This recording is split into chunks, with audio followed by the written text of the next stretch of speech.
There it goes.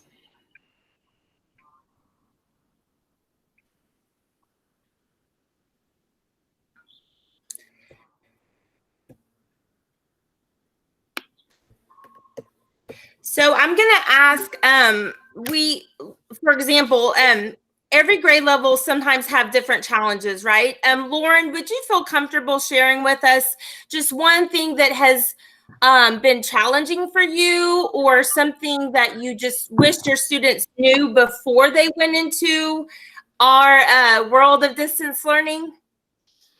Yeah, I wish that they had a better understanding of what they're trying to access and what they're able to access through their Mesquite account. So sometimes they'll go to a video that I've linked, and it'll say access denied or something. I mean, there's two solutions to that. They could log in through their Mesquite account, or they could just search the video up on YouTube, but they won't do either. Or they've forgotten their password. And I know they've reset passwords on all their other accounts. They've done it before, but they haven't done it for specifically, their email or Edpuzzle or whatever. And these are things that in the classroom, like especially the pop-up blockers, because if I do like a simulation or something on the Chromebook, it'll block Adobe Flash. So those pop-up blockers, for me, it's 2 clicks and I've got them there. And so I don't take the time in the class to teach them, okay, what's going on is it's blocked because it thinks it's a pop-up. You have to click up here, disable pop-ups. Like I don't teach them that. I just 2 clicks were there. And now I wish I had taught them that. I don't know if they would remember, but for me, that's a very basic computer skill. Like I'm not asking them to put some formulas in Google Sheets and come out with it's just disable your pop-ups, reset your passwords, just stuff like that. So I'm glad you brought that up, because those are the kinds of things that we're going to be talking about. But it might be surprising if you think about where students would learn this. What class is that? It doesn't exist. No, which is weird because it's 2020. It is, but think about what they've done. I mean, think about the things that we're asking them to do, even at 3rd and 4th and 5th grade. They haven't had any class like that yet.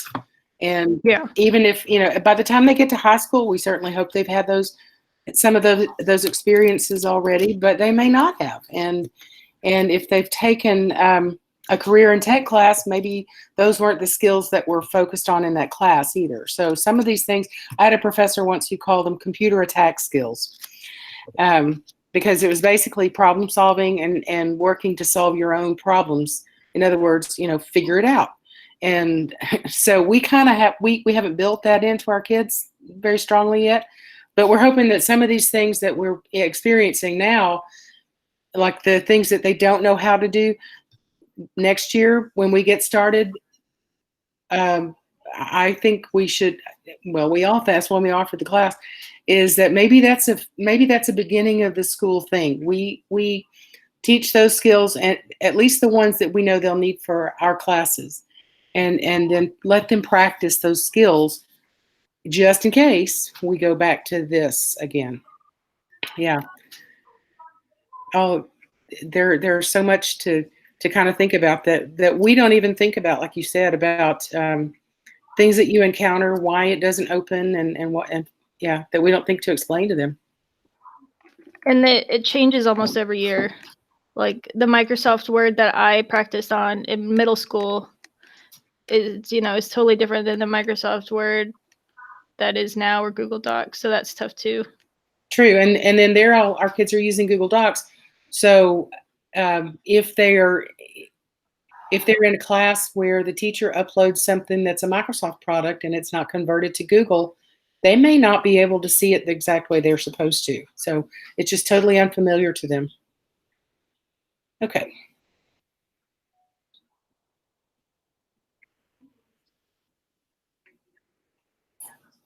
Stephanie, were you ready to go over the norms screen, I guess?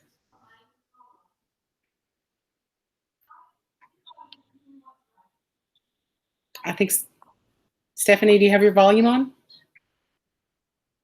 Oh, she may be frozen. Okay. We'll go out, we'll go on and see if she gets unfrozen. So what we have on the screen right now, what Shannon is showing is Google Meet norms and expectations. And we found that whenever we started having Google Meets in our training, that we kind of needed to set some norms and expectations because nobody really knew what was expected. And so we have 3. When you enter a meet, mute yourself if you're not already muted. Unmute when the teacher calls on you. And that's something that you can share with your kids.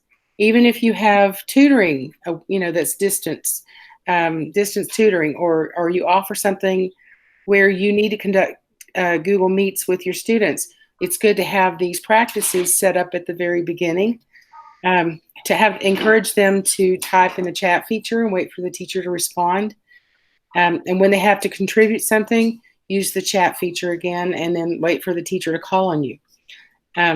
Again, using something like the add-on that I posted at the beginning called Nod, and it's a Google extension. It has the ability for students to add a thumbs up, to raise their hands, and do things like that. So using those things are also good too. And that's kind of a form of just classroom management online.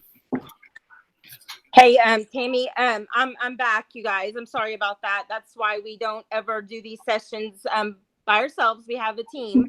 I will also link just an example. I made one of my schools some resources for the younger grade levels, like symbols, like I want to turn, where the students can actually show the symbol.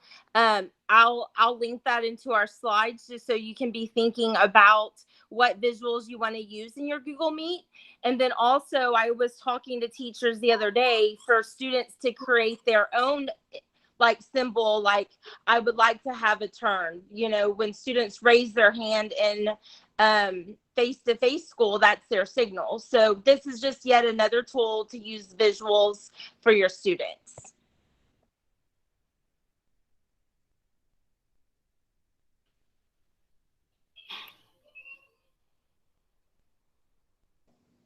Okay, moving on here, we just have a couple of reminders for you. The very first one is that you always need to consider the student view. Something as basic and specific is how many clicks does my student need to click in order to get somewhere or go somewhere? We highly recommend you pairing up with your colleagues or your tech coach to really consider the student view. As always, your tech coach, we are all waiting for you. We reach out to you. We love to collaborate, learn alongside of you. So we have all of our information there for you.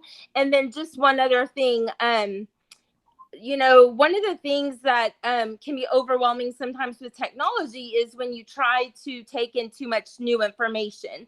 And so we have there linked for you the tip of the day.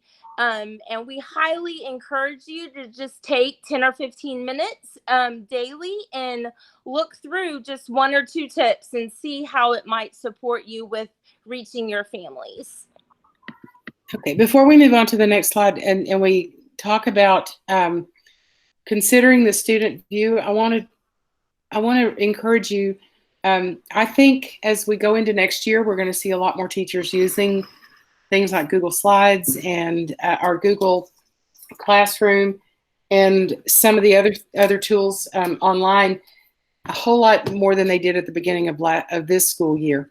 So when you're thinking about how many clicks your students have to make, think also about how many other teachers they have. If you're a high school teacher, your kids have potentially 7 other teachers, and that's 7 other online systems or blended learning systems of turning things in. And where do I find my assignments? And where do I get help? and all of those different resources that you use in the classroom. So they have that many different systems to learn. So be considerate of that as well. Just be aware that not only, that the easier you can make access, not your content, but access to it, the better it is for your students, and the more likely they are to keep going and not get frustrated. Okay, so we're going to move on to some tips for you, just kind of some like ones that we know that are pretty common.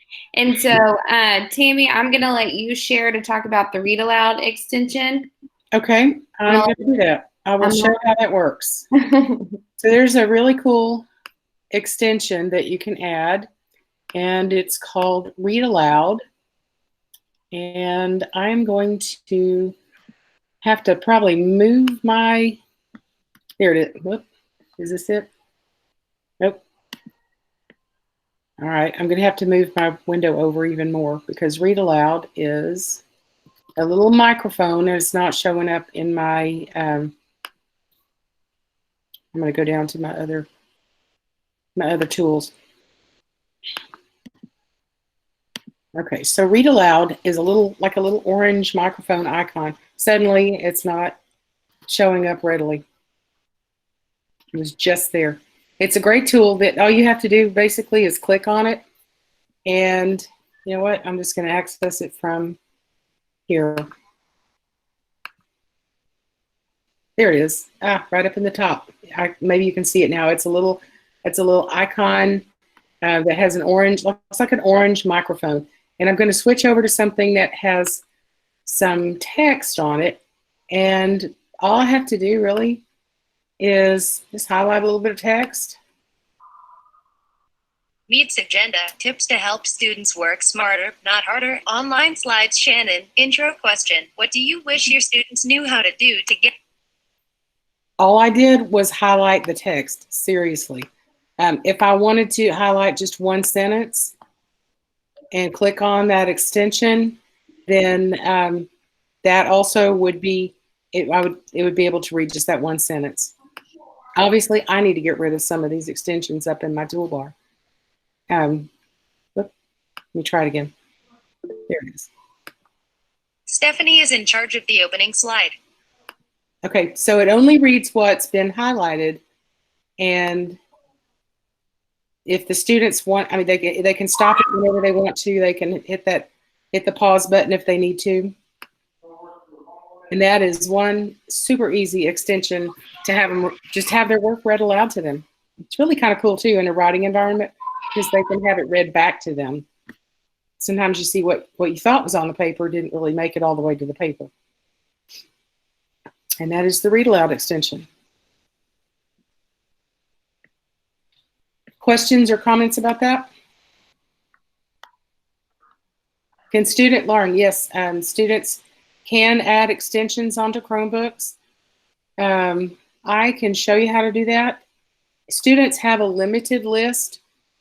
As adults, we can add anything to our MISD Chrome accounts. Let's see, Shannon, I'm going to go back to sharing my screen real fast and show how students should look for Chrome extensions. But yeah, they do have, and some of them we can push out to the student accounts, but some of them they just kind of have to add on their own.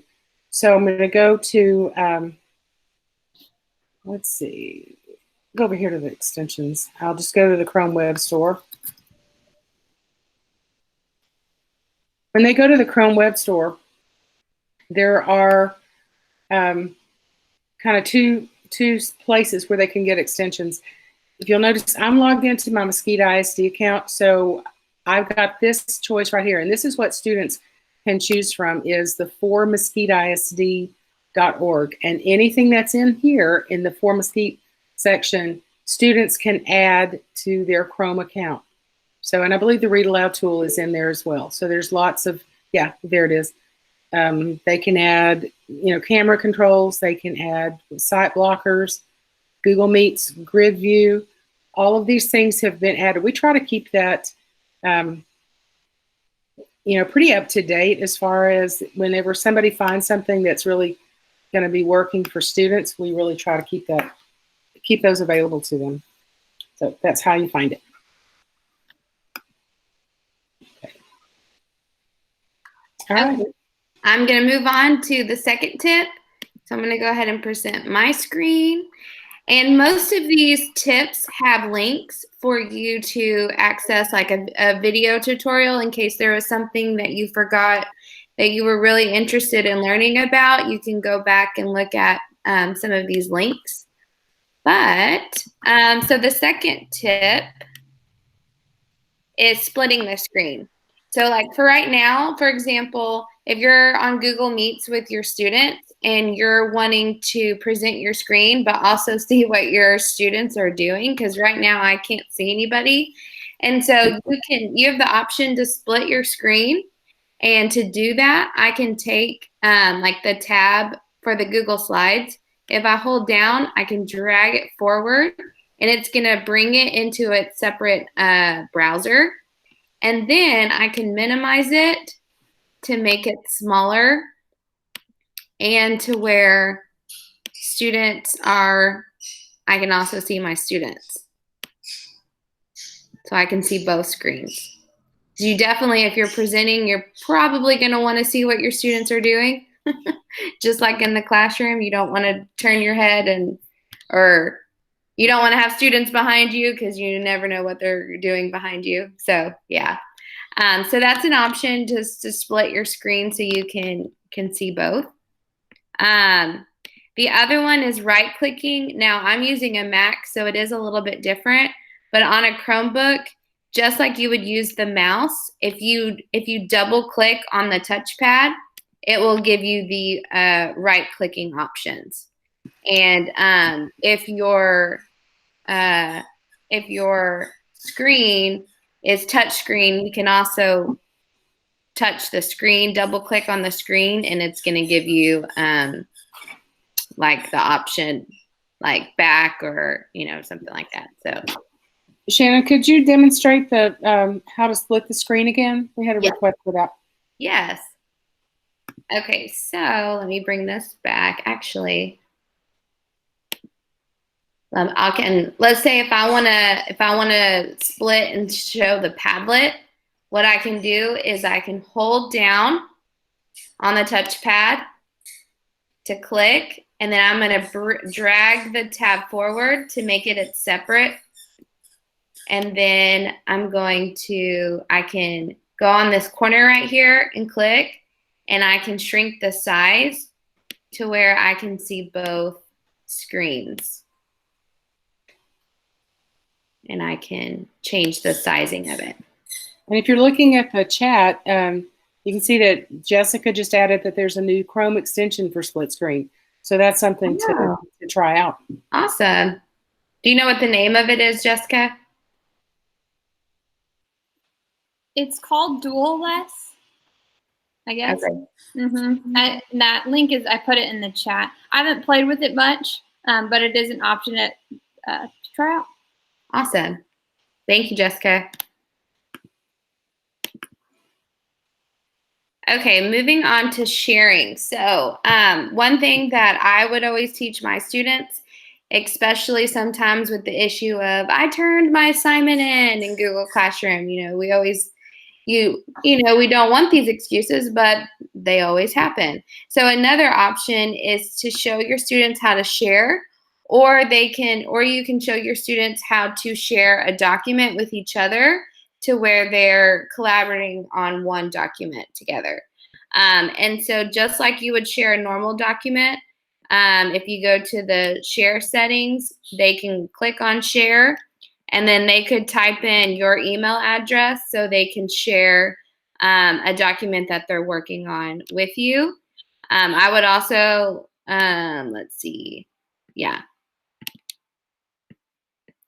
So that's also important for any situation.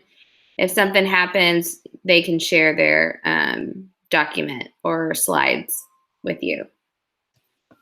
Shannon, would you click on the advanced again in that document? Yes. Okay. So I just want to show you that sometimes people, when they see that word advanced, they think, oh, that's not for me. But let me just say, y'all are all advanced, okay? And you have my permission to click on the word advanced. And the reason is because it gave you, not only did it give you the ability to see the link that you can share, if you were looking at the other screen, and you can also see it down below, this tells you who has access. Anyone at Mesquite ISD who has the link that's highlighted above that can view it. And then you can also see who else has access and what kind of access they have, okay, what level of access, who's the owner of the document, and so on. So if you click that advanced button, like I said, you have my permission to do that. So click that advanced button and see what is available there to you, because you may be able to have more granular sharing permissions on your Google Docs just by clicking that. That's all. Awesome. Hey, Tammy, I just want to add, you know, sometimes people like your instructional tech coaches, we forget to go down to advanced and share the settings. On slide 6, I included a link to the visuals that I was helping another group of teachers, but I had already gotten an email, Tammy, because I forgot to go to the word advanced, because it was I was not making it shareable. So just know that, like, these little things, like, we forget too. So thank you for bringing that up, Tammy. You have my permission to click advanced, Stephanie. Okay, now number 5, practicing with the cursor. This would definitely be one that you want to practice, not like with an actual assignment that you're wanting them to complete, but be able to practice with each other, because there is going to be the issue of accidentally deleting each other's whatever they type on Google Slides or Google Docs. And so modeling that and going step by step is very important for this tip. But if you ever want your students to, like, if you choose certain slides for them to work on as a group, like you say, group 1, you're working on slide 1, group 2, you're working on slide 2. I would definitely practice like with the cursors. So if my cursor's here and I'm about to type, it's kind of like the waiting game. Like let that person finish typing their thought, and then you can type under them or above them, or you can add after they're finished. But that is definitely, and I'm guilty of it too, with trying that with my students, and then it was a big mess just because I didn't model for them. I just assumed that they knew what to do and how to type on a document or a slide together, and that was a disaster. And so definitely modeling that with them and showing them that they need to wait until someone else is finished typing can be difficult sometimes. But if you're ever wanting them to collaborate on a slides or a document, then that's definitely important to make sure you do with them.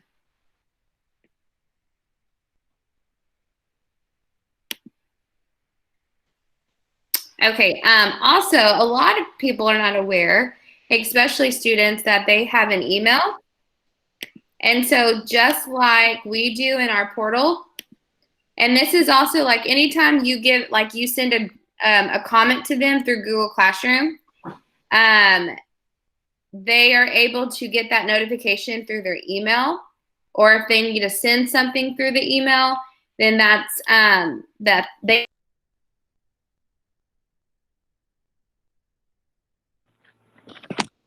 Whoops, I think Shannon clicked over on the wrong tab accidentally. So what she was going to share is that in the student email, sometimes, again, where would they learn that? They don't really have a class that's going to teach them how to do that. So I'm going to share, when you go into the portal, the same way that students get there, the same way you get there is the same way students get there. It might be a good idea at the beginning of the year just to teach them that they have access to email. They don't even have to log in. It's their same password. Apparently, I haven't done this in a while either. Okay, there's something slow today. Okay, so they just go there. It might be a good idea to practice that at the beginning of the year, because there have been times, and we've heard from teachers, that students don't even realize they have email, and if they realize, they don't know how to check it. So that's another one of those skills that you can practice with them at the beginning of the year. Skills collaborating on a document, collaborating on a slideshow, and then sharing the same documents, and then checking email for notifications. Okay. Any comments or questions about that? I think, has Shannon joined us again? Yeah, sorry. That's all right. It kicks me out from time to time. That's okay. Thank you for taking over that email. I realized, oh, I am out of the chat.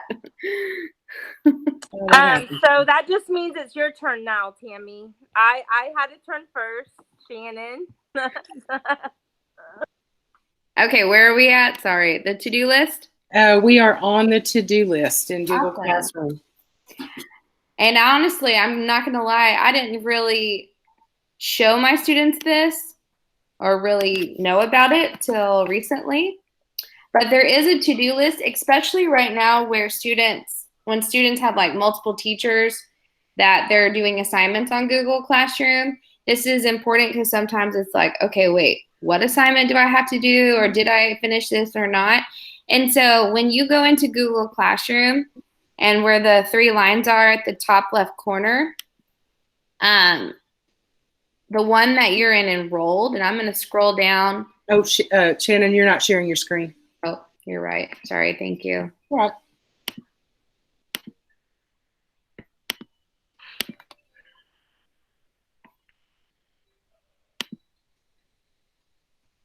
Okay, so in Google Classroom, at the top left corner, there's those 3 lines. Let me make this full screen so you can see better. So when I click on the 3 lines and I scroll, now the very beginning is going to be any that you teach, but I'm going to scroll down to one that I am enrolled in. And your students won't have the teaching list. So Correct. It'll be right at the top of their list. Yes. Thank you for pointing that out.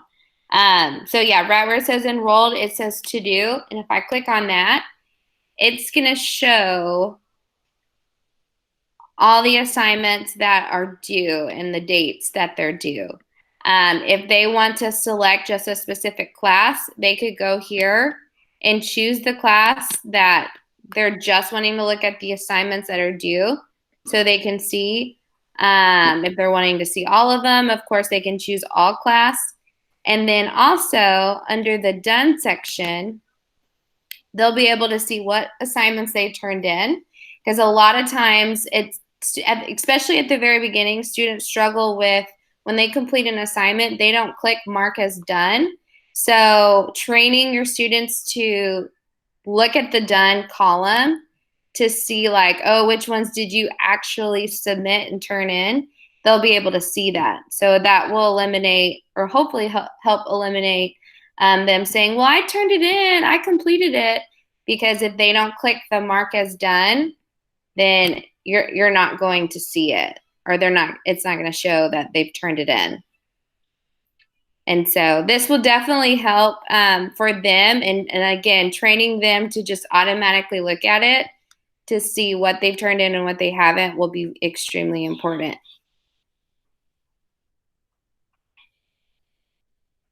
You need to eat first. I did. Okay, hold on. Okay.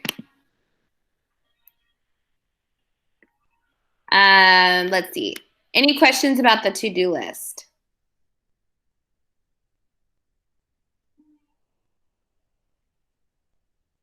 Okay, so screenshots. Screenshots are definitely, they're great. And if you have iPads, I mean, those are a lot easier. Most students they know how to do a screenshot on an iPad because they're used to their phones if they have access to an iPhone. But on the Chromebook, I do have on the slides, there's a picture, and it's in red of what they need to click. And so this is the, I believe it's the control button.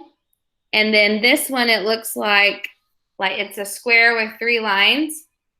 And so when they click those at the same time, it's going to drag up to where they'll be able to highlight over what they want to take a screenshot for. And then this is just another way for them to be able to add pictures, like on whatever assignment that you're wanting them to create. Or if it's a PDF and they need to change the PDF to an image to upload on Google Slides, then this is another way to do that. And it's also a great tool for you as well. If you have a PDF that's linked to you and you need to upload it, if you want to upload it on a Google Slides, you can take a screenshot of it to make it an image. And I know we have had some teachers who've asked their students to take screenshots of something that they just wouldn't have been able to share easily some other way. So that's a good skill for everybody to have. Yes. And I know Macs are different as far as screenshots. I believe it's Shift Command 4 for you, but I just had put the Chromebook, since most of the students have access to a Chromebook. I put that shortcut, that picture, using the Chromebook screenshot. Okay, number 9 is over PDF or image saving options for docs and slides. So I'm going to show you on a Google slide because it's in the same location. It's just with Google Docs, it's only saving a PDF, not an image. And so let's say, for example, you want your students to be able to use this slide and save it as an image. If they go to File and then go to Download, this is where, and this is for you as well, you can save this as a PDF, or you could save it as an image. So again, that is File, Download, and then you have the option to save as a PDF or an image. Google Docs is only going to have the PDF option, because there's some apps that and websites that only allow like images, and so sometimes you have to save certain documents as an image or save it as a PDF. And so if you go to File, Download, you'll be able to save that way.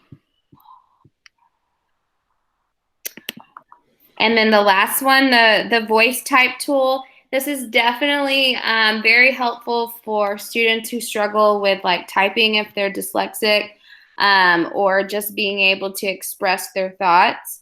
There is an option for Google Docs and Google Slides to speak and be able to speak and share what they're wanting to say.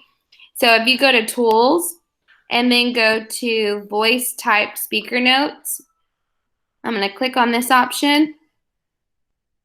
And then if I click on the microphone, hi, my name is Shannon. I am going to tell you about tigers. And then it's going to type those notes down here at the speaker notes.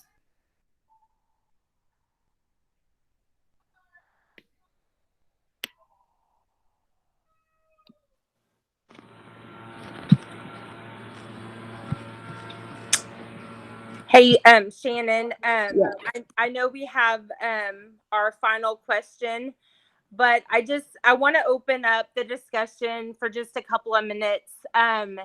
This is where the magic happens, is when you guys share with us, and then maybe one thought in your mind, something that you're thinking through, that will get someone else to think about something that they're working through. So you can see on slide 5, the last time we did this, our discussion revolved around collaboration, integrating PE and art, as well as music into Google Meets. Tammy, go ahead and give your example real quick, just because I really thought it was something very important for us to all hear again about your granddaughter, about how can we involve movement within an assignment. Will you go ahead and share that just real quick?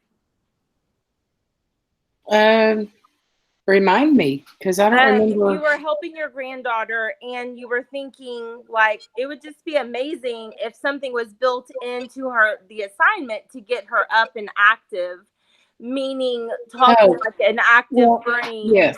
So I've been, now I remember. Yeah. So I was working with my granddaughter on, and she's in Rockwell School. She's not in Mesquite. So we've been doing Zoom, and in working with her in some of her writing assignments and reading assignments, she gets very tired of sitting there after a while. So I thought, wouldn't it be nice if the teacher had written something into an assignment like get up, walk around the room, do some movement of some sort, or even build in some exercises, some of the kind of things that you might build into a physical classroom where you wouldn't have third graders sitting, for an hour doing the same assignment, I mean, that's partly on me too. I could have said, let's get up, turn around 3 times and wave our hands in the air and, sing a song or something. But don't forget that your students don't have the time management abilities that we do as adults. And so they're just going to continue to get fidgety. And it would be good if we thought ahead of them, I guess, and threw in a few little activities. Get up, look around what's in your room, what's outside your window. Can you write about that? Can you describe that and record yourself describing it? Or pick up your device if you've got a portable one and go take a video. So that was just a thought that I had, to build in some of the movements into, just like we do in a physical classroom.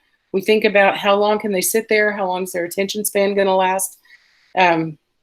So think about that in your online assignments as well. Thank you for reminding me of that, Stephanie. I forgot totally. Thank you. I just, I know that that's valuable for everyone to hear. So really, if you would like to drop something into chat or come off of mute, really, this is our time to really talk through some things. We would love to hear your feedback. We would love to hear something that you're trying to figure out. This is the perfect opportunity to really reflect what's going well, what hasn't gone well, what do I need to modify, what do I need to change.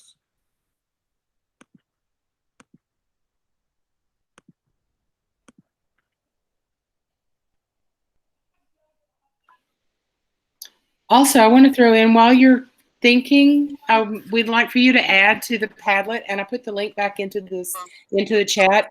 If you have something that you intend to try with your students, maybe not this year, but at the beginning of school next year, what would that be in order to help them do distance learning or even blended learning better? So go ahead and take a minute while you're thinking, and then share that on the Padlet as well. Anything you share on the Padlet and share in these classes, that helps us actually plan our staff development and plan for how we can help next year too. So. Okay, so I wish I had door prizes to give away for participation, right? So we thank you for your just feedback. We have definitely teach my students how to check their email, even if they're seniors, just go over it again. And then we have a sweet librarian that's retiring. Congratulations. Everything teachers are doing now is preparation for next year. Thank you so much, Brenda, for joining us and just giving us your insight with that. We appreciate you. Congratulations, though.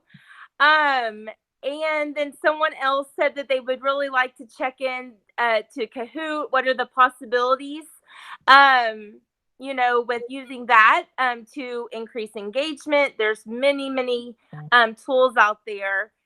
I do want to go back to our kindergarten teacher that I kind of pulled a question out of her. With young students, is there just one thing that you are wanting to change, modify, or adapt for next year?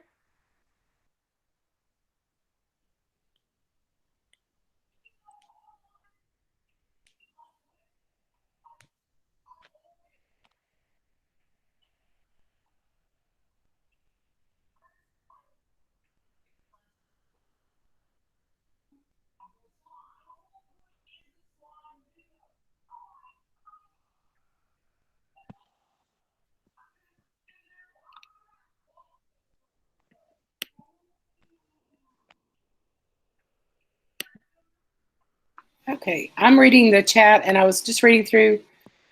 Let's see. I saw one. Dina, I'm not sure if we answered your question. Can you do it again, please? Were you the one that asked about how to split the screen? I think that was the question about splitting the screen, and we did that again. I'm reading back through the chat to make sure that we didn't miss anything. I know that someone shared about technology problems. And so sometimes when I would try like a new app or a website with students, and I had the same question or pop-up always happen from several students, I kind of did like a shutdown, go over it type of thing, so I didn't have to keep repeating the same thing. And so it's something moving forward also for next year is like those first 2 weeks while you're establishing like your routines and procedures, I would kind of also focus on like technology as well, like how to log in, how to do this during implementing those routines and procedures, just so you don't have to spend that much time on it when you're starting to use more technology in the classroom. Hey, I want to just say thank you to Diana. I added your chat comment into our Padlet, but she really does want to teach her students and her parents to go into ClassLink. And something that I would be curious to ask you is, is there a possibility where you can build the capacity of your students where your students actually are teaching your families how to do something? I don't know. It's just something to think about.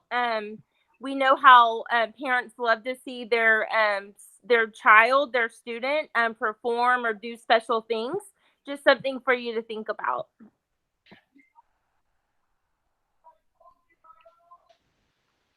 So something that one of my teachers was sharing with me today that has like totally helped her as the end of the year is coming and she's trying to get her kids to finish the work and do all the things, and they're trying to wrap up the year. Sharing the direct link to the Google Classroom assignment has really helped her. She made a list of all the assignments that went into Skyward, and then she put the exact link that went to Google Classroom in that document, and then sent that document home to parents or emailed it to parents. And so that was a really awesome way. She said that today she's had 10 different kids turn in assignments in the past 2 hours, which she wasn't getting anything before. So that's a really fun one to use as we're wrapping up the year.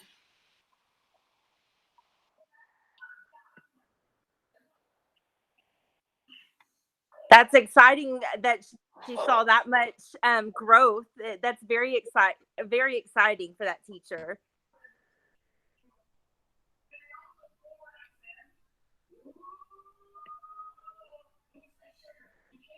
Okay, well, we want to just thank you for joining us. Again, have a wonderful afternoon. We have so many sessions this week. We love for you to join us. We learn from you guys every single day. So we just want to say thank you and hope you have a wonderful afternoon. Bye.